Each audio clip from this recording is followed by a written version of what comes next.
Hay verdades que llegan en el peor momento posible, verdades que uno no pidió, que no buscó, que no estaba preparada para recibir, verdades que llegan cuando uno ya está en el piso, cuando ya el dolor es tan grande que uno cree que no puede caber nada más y que de todas formas encuentran la manera de entrar y de hacer un daño que uno no sabía que todavía era posible. Yo recibí una de esas verdades el día más oscuro de mi vida, el día que enterré a mi marido, el día que creía que lo único que me quedaba por enfrentar era aprender a vivir sin él, y resultó que había algo más, algo que ese hombre había guardado durante décadas, con un cuidado y una frialdad que todavía hoy, cuando lo pienso, me cuesta trabajo creer que era la misma persona que yo creía conocer mejor que a nadie en el mundo. Nunca le conté esto a nadie, en su totalidad. Mis hijos saben partes, mis amigas saben lo que se vio ese día porque fue imposible ocultarlo. Pero la historia completa, con todo lo que vino antes y todo lo que vino después, esa historia la guardé para mí durante años, porque no sabía cómo contarla, sin que la gente pensara que era amargura o que era venganza o que era cualquier cosa, menos lo que realmente es, que es simplemente la verdad. Mi verdad, la más difícil que he tenido que cargar en todos mis años de vida.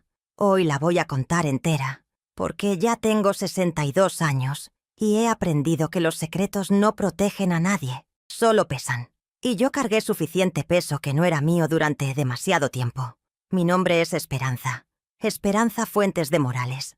Aunque después de lo que les voy a contar el apellido Morales lo dejé de usar y volví a ser simplemente Esperanza Fuentes, que era quien yo era, antes de que ese hombre entrara en mi vida y la convirtiera en algo que yo no hubiera reconocido si me lo hubieran descrito desde afuera.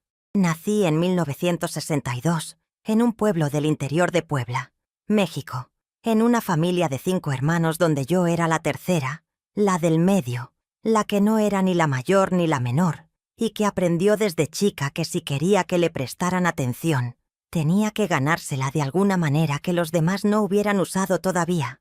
Mi papá se llamaba Abundio, era maestro de primaria, lo cual en ese pueblo era una de las posiciones más respetadas que existían, y tenía una manera de hablar de la educación y del conocimiento que me entró por los oídos desde que era muy chica y que nunca me salió.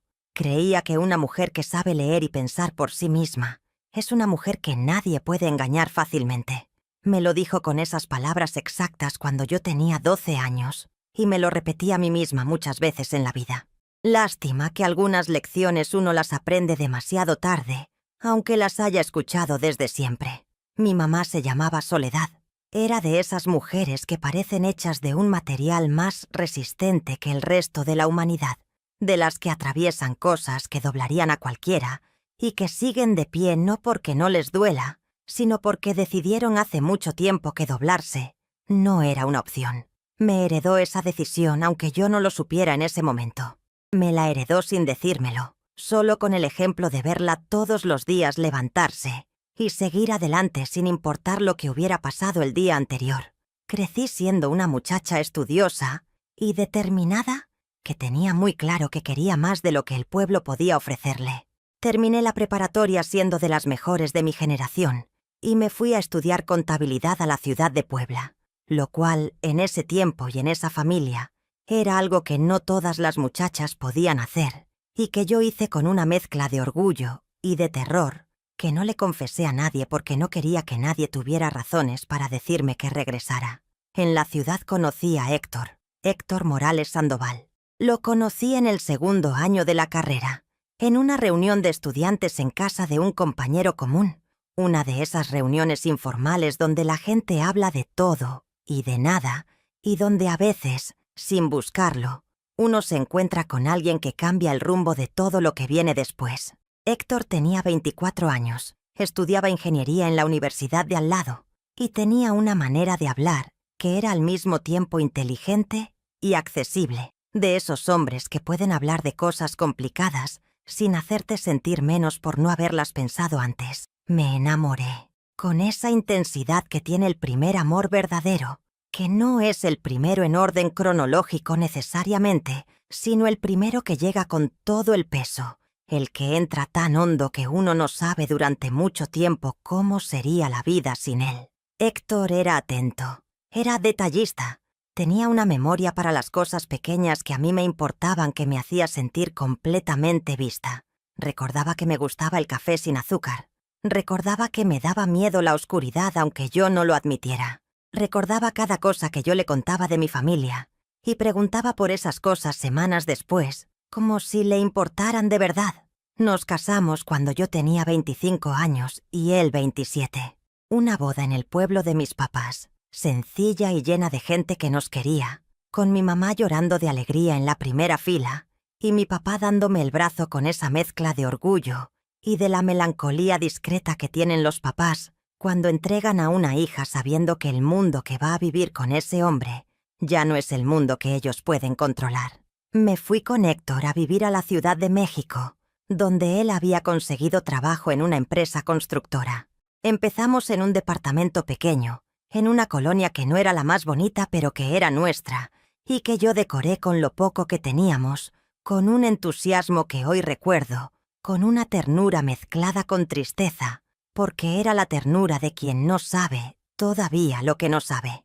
Los primeros años fueron de construcción, los dos trabajando, los dos ahorrando, los dos construyendo una vida que con el tiempo fue tomando la forma que habíamos imaginado.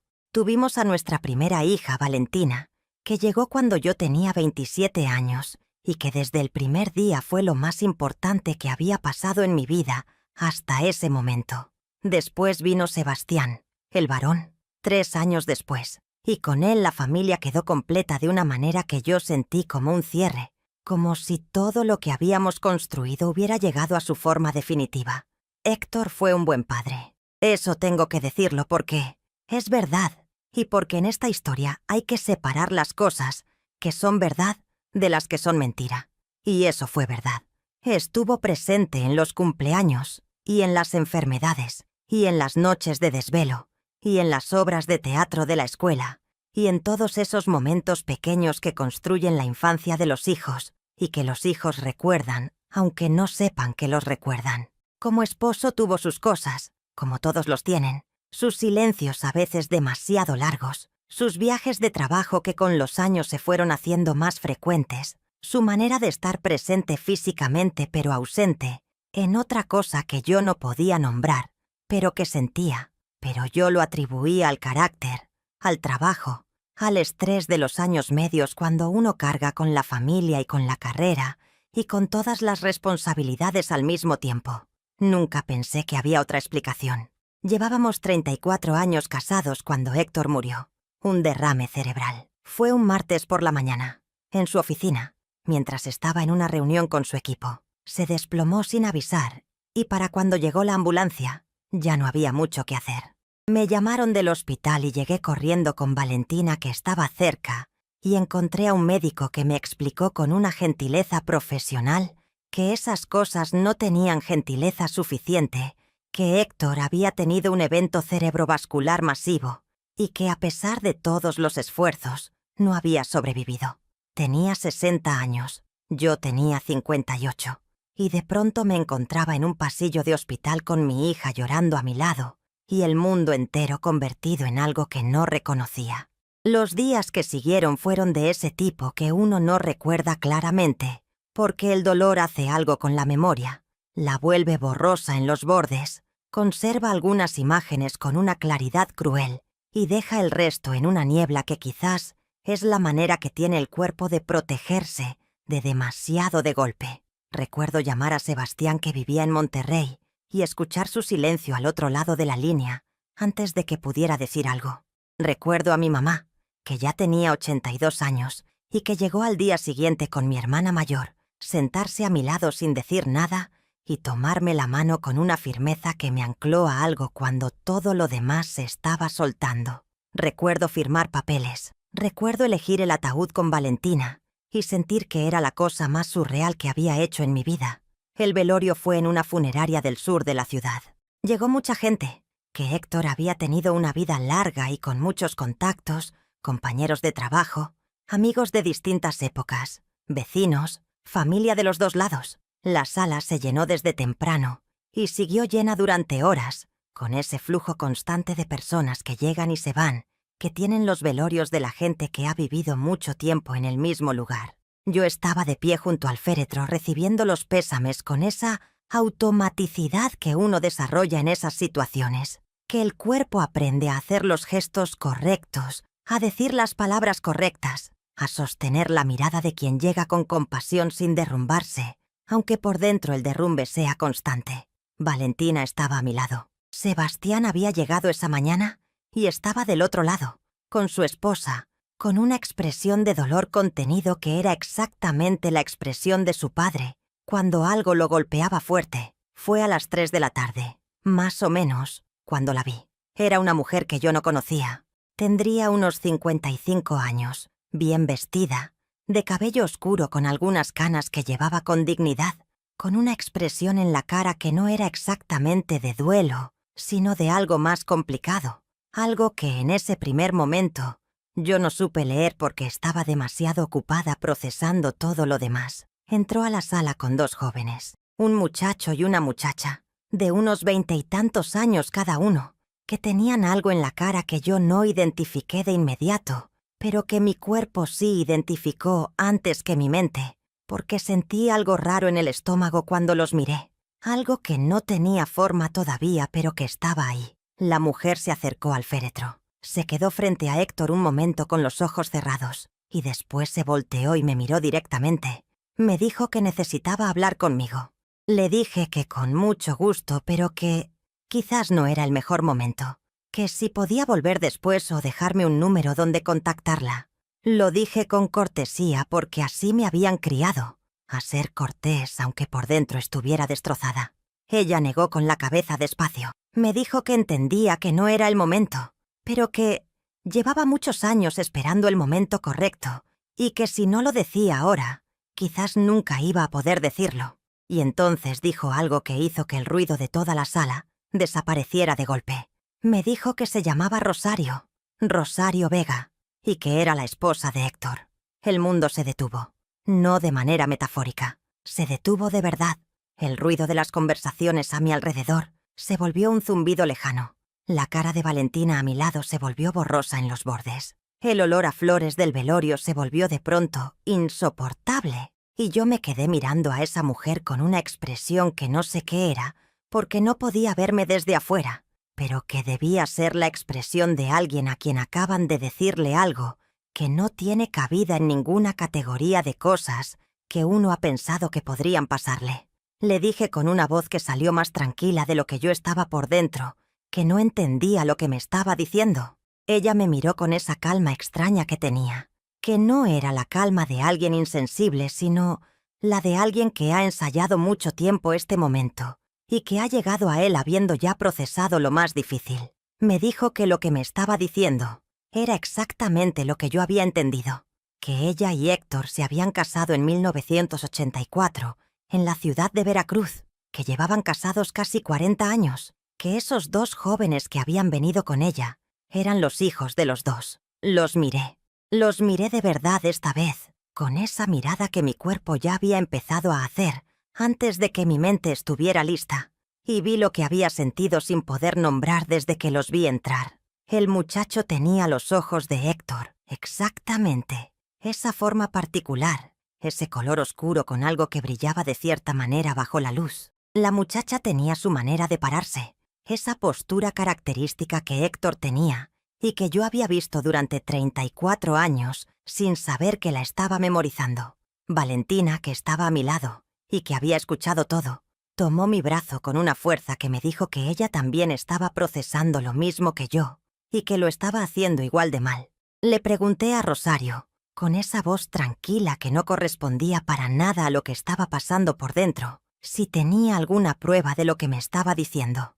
No porque dudara exactamente, porque algo en mí ya estaba empezando a encajar de maneras que dolían, sino porque necesitaba ganar unos segundos más en los que el mundo todavía tuviera la forma que había tenido esa mañana. Abrió la bolsa que traía y sacó un sobre. Me lo dio. Lo tomé con manos que no temblaban porque yo no dejaba que me temblaran en público aunque por dentro fuera otro. El panorama. Adentro había un acta de matrimonio, Héctor Morales Sandoval y Rosario Vega Castellanos, Veracruz, 1984. Un año antes de que Héctor y yo nos casáramos. Un año antes. Lo leí 2 veces. 3 veces. Las palabras no cambiaban, aunque yo las leyera con la esperanza irracional de que en alguna lectura encontrara algo diferente.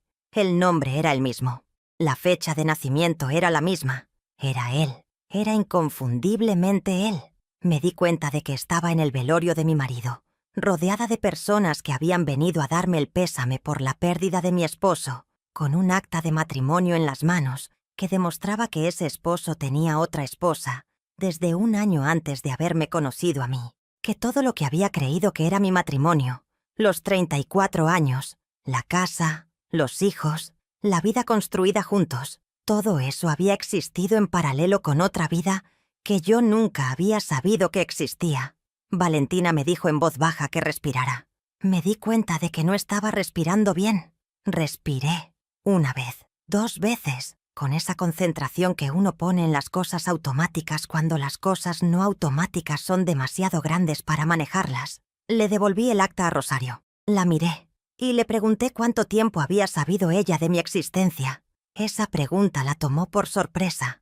No porque no esperara preguntas, sino porque quizás no esperaba esa pregunta específica, o no en ese orden. Se tomó un momento antes de responder. Me dijo que lo había sabido desde hace 18 años, que alguien le había dicho, una persona que conocía a Héctor de la Ciudad de México, que él tenía otra familia allá, que había confrontado a Héctor y que él lo había admitido, que había pedido el divorcio y que Héctor le había rogado que no lo hiciera, que les había prometido a ella y a sus hijos que iba a resolver la situación, que iba a separarse de mí, que les iba a dar la vida que merecían de manera transparente, y que 18 años después, parada en ese velorio, se daba cuenta de que ese momento nunca había llegado y que ya nunca iba a llegar. 18 años. Héctor había sabido que Rosario sabía durante 18 años y había seguido viniendo a nuestra casa, siguiendo siendo mi marido, siguiendo siendo el papá de Valentina y Sebastián, siguiendo celebrando Navidades y cumpleaños y aniversarios con nosotros, con la plena conciencia de que al otro lado del país había una mujer y 2 hijos esperando una resolución que nunca llegó. Eso fue lo que me quebró. No el descubrimiento en sí, aunque ese también dolió con una intensidad que no tengo palabras para describir correctamente, sino eso. La imagen de ese hombre durante 18 años entrando a mi casa y mirándome a los ojos sabiendo lo que sabía. La imagen de todas las conversaciones que habíamos tenido en ese tiempo, todas las cenas, todas las noches, todos los momentos de los que yo creía que éramos los 2 solos y que en realidad él los vivía con ese peso enorme que nunca, ni una sola vez, me había dado señal de estar cargando. Sebastián se había acercado sin que yo lo notara y estaba detrás de mí. No sé cuánto había escuchado. Lo suficiente, por la expresión de su cara. Valentina le hizo un gesto discreto con la cabeza y él puso la mano en mi hombro con una fuerza silenciosa, que era exactamente la fuerza que necesitaba en ese momento. Le dije a Rosario que iba a necesitar salir un momento, que por favor esperara. Salí de la sala con Valentina y Sebastián. Pasamos por un pasillo lateral que llevaba a una sala pequeña de espera, que estaba vacía, y cerré la puerta. Y entonces sí me permití sentir lo que había estado conteniendo desde que esa mujer me había dicho su nombre. No lloré, o no de inmediato. Me senté en una silla de esa sala pequeña y me quedé mirando el piso durante un momento que no sé cuánto duró. Sebastián estaba de pie con la espalda contra la pared, con una expresión que mezclaba el dolor de acaba de perder a su papá con algo más, la confusión y la rabia de lo que acababa de escuchar. Valentina estaba sentada a mi lado con mi mano entre las suyas, sin decir nada porque no había nada que decir, y ella lo sabía. Finalmente hablé. Les dije que necesitaba que los 2 me escucharan, que lo que acababa de pasar era algo que iba a procesar, que iba a tomar tiempo, que iba a doler de maneras que todavía no podíamos calcular, pero que en ese momento, en esa funeraria, había personas esperándonos afuera, que habían venido a acompañarnos y que merecían que nosotros también estuviéramos presentes, que íbamos a salir, que íbamos a terminar ese día con la dignidad que merecíamos y que todo lo demás lo íbamos a hablar después. Valentina me miró con unos ojos que tenían lágrimas que no habían caído todavía. Me dijo que cómo podía estar tan tranquila. Le dije que no estaba tranquila, que por dentro era un terremoto completo, pero que había heredado de mi mamá la convicción de que doblarse no era una opción y que ese día, de todos los días posibles, no iba a ser el día en que yo empezara a doblarme. Nos levantamos, salimos al pasillo, volvimos a la sala. Rosario seguía ahí con sus hijos. La miré al entrar y le hice un gesto discreto de que necesitaba unos minutos más con los invitados. Ella asintió. Y en ese asentimiento, en esa comunicación silenciosa entre dos mujeres que acababan de descubrir que habían compartido el mismo hombre durante décadas sin saberlo, había algo que era extraño. Y era también, de alguna manera que yo no podía explicar todavía, el comienzo de algo diferente. Estuve el resto del velorio haciendo lo que debía hacerse, recibiendo personas, escuchando condolencias, sosteniendo conversaciones que requerían una presencia que yo estaba dando desde un lugar que no era el de esa tarde, sino desde algún lugar más profundo, más antiguo, ese lugar que uno construye con los años para los momentos en que la vida pide más de lo que uno creía tener. Rosario se fue antes de que terminara el velorio. Antes de irse se acercó a mí una última vez. Me dijo que lo sentía, no de manera genérica, sino con una especificidad que me dijo que era genuino, que lo que sentía no era lástima, sino algo más parecido a la solidaridad entre dos personas que han sufrido el mismo daño, aunque de maneras diferentes. Me dejó un número de teléfono escrito en un papel y me dijo que cuando yo estuviera lista podíamos hablar, que había cosas que quizás ambas necesitábamos saber y que juntas quizás podíamos encontrarlas mejor que solas. La vi salir con sus hijos y me pregunté qué clase de vida había tenido esa mujer. 18 años sabiendo. 18 años esperando una resolución que nunca llegó. 18 años criando a sus hijos sola en la práctica, aunque hubiera un hombre que iba y venía. En cierta manera, aunque yo no lo hubiera sabido, yo también había hecho eso. Los dos habíamos hecho eso, solo que una de las dos lo sabía y la otra no. El entierro fue al día siguiente. Fue más pequeño que el velorio, solo familia cercana y los amigos más íntimos. Héctor quedó enterrado en un panteón del sur de la ciudad, bajo un cielo gris que ese día me pareció la elección correcta del clima. Me quedé un momento sola frente a la tumba cuando todos los demás se habían alejado ya, con las flores que habían puesto sobre la tierra recién movida y el nombre de él grabado en la lápida provisional. Le hablé en silencio. Le dije cosas que no voy a repetir aquí porque son entre él y yo, aunque él ya no estuviera en ningún lugar que pudiera escucharlas. Le pregunté cosas que sabía que no iban a tener respuesta. Le dije otras cosas que no eran preguntas, sino simplemente verdades que necesitaban ser dichas, aunque fuera al aire y a la tierra, y a ese cielo gris que no respondía nada. Valentina me tomó del brazo cuando estuvo suficiente tiempo de silencio, y nos fuimos. Los días que siguieron fueron de ese tipo gris y largo que tienen los duelos, donde uno sigue haciendo las cosas que hay que hacer, pero desde una distancia de sí mismo que es necesaria, aunque sea incómoda. Comida que llegaba de casa de amigas y familiares, trámites que había que hacer, papeles que había que firmar, la vida práctica que no espera al dolor para seguir exigiendo atención. Y en medio de todo eso, la otra realidad, la que no podía ignorar aunque quisiera, la que estaba ahí en cada momento de silencio, en cada momento en que no había suficiente ocupación para mantenerla a distancia. La pregunta que me hacía y me rehacía desde distintos ángulos, sin encontrar una respuesta que tuviera sentido completo. ¿Cómo? ¿Cómo había sido posible? ¿Cómo un hombre que yo había conocido durante 34 años, que había dormido a mi lado, que había llorado conmigo cuando murió mi papá, que había estado en la sala de partos cuando nacieron nuestros hijos, cómo ese hombre había podido mantener una vida paralela durante todo ese tiempo sin que yo notara nada que fuera más que una vaga incomodidad que nunca supe nombrar?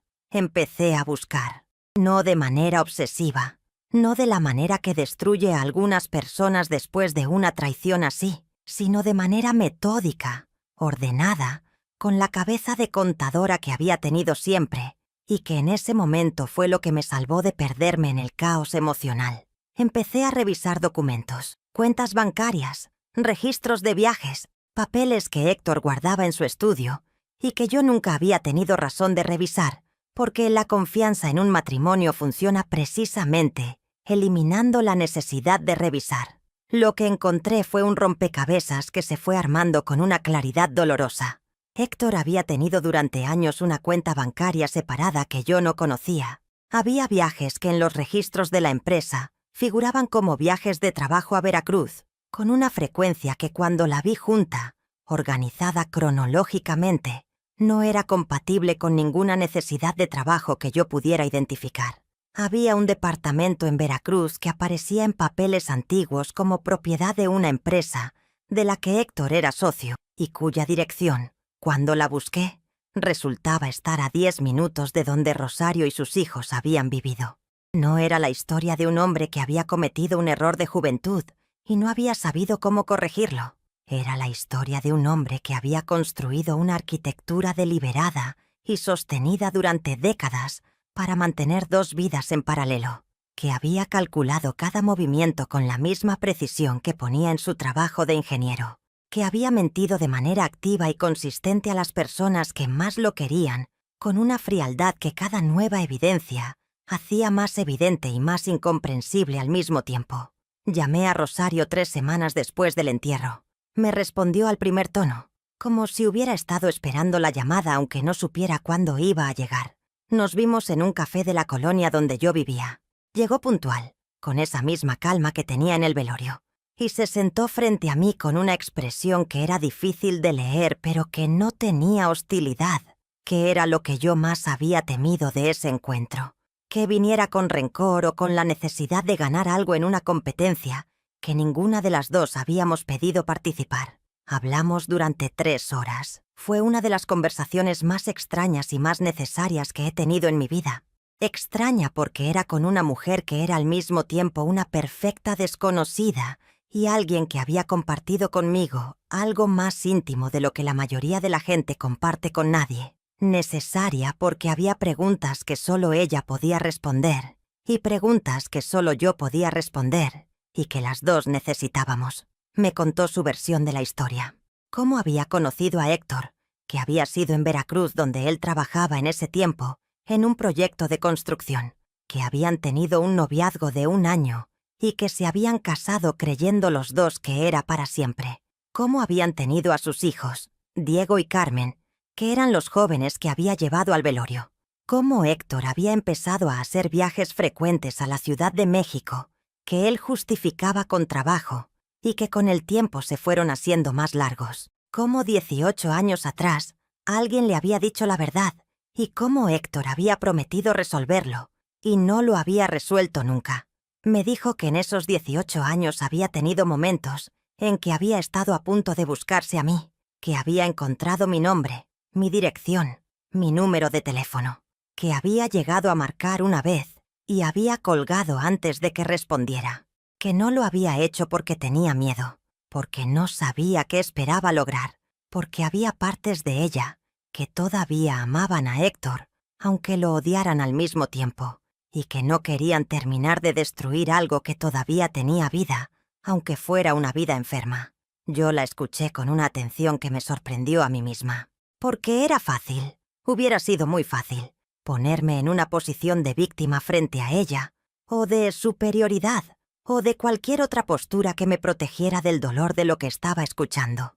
Pero no lo hice. La escuché como lo que era, como otra mujer que había sido dañada por el mismo hombre, aunque de maneras diferentes, y encontré en eso una conexión que no había anticipado. Le conté mi versión. Le conté cómo lo había conocido, cómo había sido nuestro matrimonio, qué había notado y qué no había notado, lo que había encontrado después del entierro en sus papeles. La escuché hacer las mismas conexiones que yo había hecho, las mismas piezas, encajando en los mismos lugares, la misma arquitectura del engaño revelándose desde otro ángulo. Al final de esas 3 horas, éramos 2 mujeres que habían llegado al café siendo desconocidas y que se iban siendo algo que no tenía nombre exacto, pero que era real. No amigas exactamente, aunque con el tiempo eso fue cambiando, sino algo más específico. Dos personas que compartían una herida y que habían decidido, cada una por su cuenta, y luego juntas, que esa herida no iba a definirlas. Los hijos fueron lo más difícil de todo. Valentina y Sebastián tenían que procesar que tenían dos medios, hermanos que habían existido toda su vida, sin que ellos lo supieran. Diego y Carmen tenían que procesar que su padre había tenido otra familia que para ellos había sido invisible. 4 jóvenes adultos navegando una realidad que ninguno había pedido y que los afectaba de maneras distintas y que requería de cada uno un tipo diferente de trabajo interno. Valentina fue la primera en dar el paso. Me dijo un día que quería conocer a Diego y a Carmen, no porque tuviera que hacerlo, sino porque sentía que no conocerlos era elegir vivir con una parte de la historia en blanco, y que ella prefería la versión completa, aunque fuera complicada. Sebastián tardó más. Hubo meses en que estaba furioso, con Héctor que ya no estaba para recibir esa rabia, y que por lo tanto la recibían en cierta medida las circunstancias y a veces las personas alrededor. Pero también llegó a su propio lugar con el tiempo. Diego resultó ser un muchacho reservado, pero de un corazón grande, que se notaba en las cosas pequeñas que hacía. Carmen era más parecida a Valentina, en el carácter que ninguna de las dos hubiera admitido cómodamente al principio, pero que con el tiempo se volvió una de esas coincidencias que hacen reír, aunque vengan de un lugar que no es gracioso. Rosario y yo seguimos viéndonos, al principio con la frecuencia que dictaban las conversaciones pendientes y los asuntos prácticos que había que resolver, que había asuntos legales que atender y que nos afectaban a las dos. Después con una frecuencia que fue volviéndose más natural, más de elección propia, más de dos personas que han encontrado en la otra algo que no esperaban encontrar. No voy a decir que fue fácil. No voy a decir que no hubo momentos en que la rabia volvía, en que me despertaba a las 3 de la mañana con la imagen de ese hombre durmiendo a mi lado durante 34 años con ese secreto intacto y sentía algo tan oscuro que tenía que levantarme y caminar por la casa hasta que se fuera. No voy a decir que el duelo fue limpio o lineal, o que en algún momento tuvo un final claro, donde uno puede decir que ahí terminó y empezó otra cosa. Pero sí voy a decir lo que aprendí, que el dolor y la dignidad pueden coexistir, que una puede estar destrozada por dentro y seguir de pie por fuera, no porque sea falso, sino porque la decisión de seguir de pie es en sí misma una forma de sobrevivir, que las personas que nos dañan no merecen que uno les entregue también la propia reconstrucción, que reconstruirse es un acto que pertenece completamente a uno mismo y que nadie puede hacerlo por uno, pero que tampoco nadie puede impedirlo si uno decide hacerlo. Aprendí también algo sobre las mujeres que no esperaba aprender de esa manera, que Rosario y yo, que teníamos todas las razones del mundo para ser enemigas, o para al menos mantenernos a distancia segura la una de la otra, encontramos algo diferente, que el daño compartido puede convertirse en entendimiento compartido cuando las personas involucradas eligen eso en lugar de otra cosa, que a veces la persona que menos esperaba uno que pudiera entenderlo resulta ser la que más lo entiende porque ha estado en el mismo lugar aunque por una puerta diferente. Hoy han pasado 4 años desde el velorio de Héctor. Tengo 62 años y vivo en la misma casa donde viví con él durante décadas, que al principio me parecía imposible quedarme ahí y que con el tiempo fui resignificando de a poco, hasta que se convirtió en mi casa de verdad y no en el escenario de una vida que resultó ser diferente a lo que yo creía. Valentina viene a comer los domingos con sus hijos. Sebastián llama todas las semanas desde Monterrey, con una regularidad que me dice que el susto de perder a su papá de esa manera lo acercó a mí de una forma que quizás no hubiera tenido de otra manera. Diego y Carmen, los hijos de Héctor con Rosario, son parte de la vida de mis hijos ahora, con todas las complicaciones y todas las gracias que eso tiene. No son una familia en el sentido convencional, son algo más raro y más honesto que eso. Rosario y yo tomamos café el primer miércoles de cada mes. A veces hablamos de Héctor y a veces no. A veces hablamos de nuestros hijos, de nuestras vidas, de cosas que no tienen nada que ver con lo que nos conectó originalmente. Es una amistad que ninguna de las dos hubiera elegido si hubiera podido elegir las circunstancias. Pero es real, y es de las que duran porque está construida sobre una honestidad que no tiene nada que demostrar. La verdad que me asombra hasta hoy no es que Héctor haya podido mantener ese engaño tanto tiempo. Eso me costó entenderlo, pero lo entendí, porque los seres humanos son capaces de cosas que uno no creería posibles cuando tiene suficiente motivación y suficiente práctica. Lo que me asombra es lo que pasó después, lo que dos mujeres hicieron con un daño que hubiera podido destruirlas, la manera en que la vida encontró una forma de seguir que no era la que ninguna de las dos había planeado, pero que era genuinamente suya. Lo que me asombra es que la peor verdad que recibí en mi vida llegó en el peor momento posible, y de todas formas, después de todo el dolor y toda la rabia y todos los meses oscuros, después de todo eso, seguí siendo yo.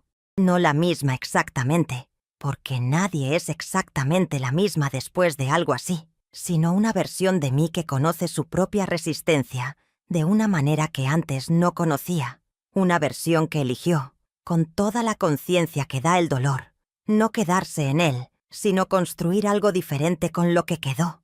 Eso es lo que les dejo hoy, no el consejo de que perdonen rápido, porque el perdón no funciona así, y quien les diga que sí, les está mintiendo. No la moraleja fácil de que todo pasa por algo, porque a veces las cosas pasan y punto. Y no hay un porqué que sea suficiente, sino esto, que la dignidad es una decisión que uno puede tomar incluso cuando todo lo demás está fuera de control, que reconstruirse es posible aunque uno no sepa todavía cómo va a ser la reconstrucción, y que a veces la persona que menos esperamos resulta ser exactamente la que necesitábamos encontrar. Me cuentan en los comentarios, ¿ustedes qué habrían hecho en mi lugar? ¿Habrían podido hablar con Rosario o habrían elegido mantener la distancia? ¿Team Esperanza, que eligió la verdad completa, aunque doliera? ¿O Team algunas cosas es mejor no saber, que hubieran preferido no tener esa conversación? No hay respuesta equivocada, solo hay la que cada quien puede vivir con honestidad. Espero que mi historia les sirva de fuerza para lo que sea que estén cargando hoy, para las verdades difíciles que a veces llegan cuando menos las esperamos, para recordarles que el dolor no es el final de la historia, es simplemente un capítulo, y que lo que viene después depende de lo que cada quien decide hacer con lo que le quedó. Gracias por acompañarme hasta el final.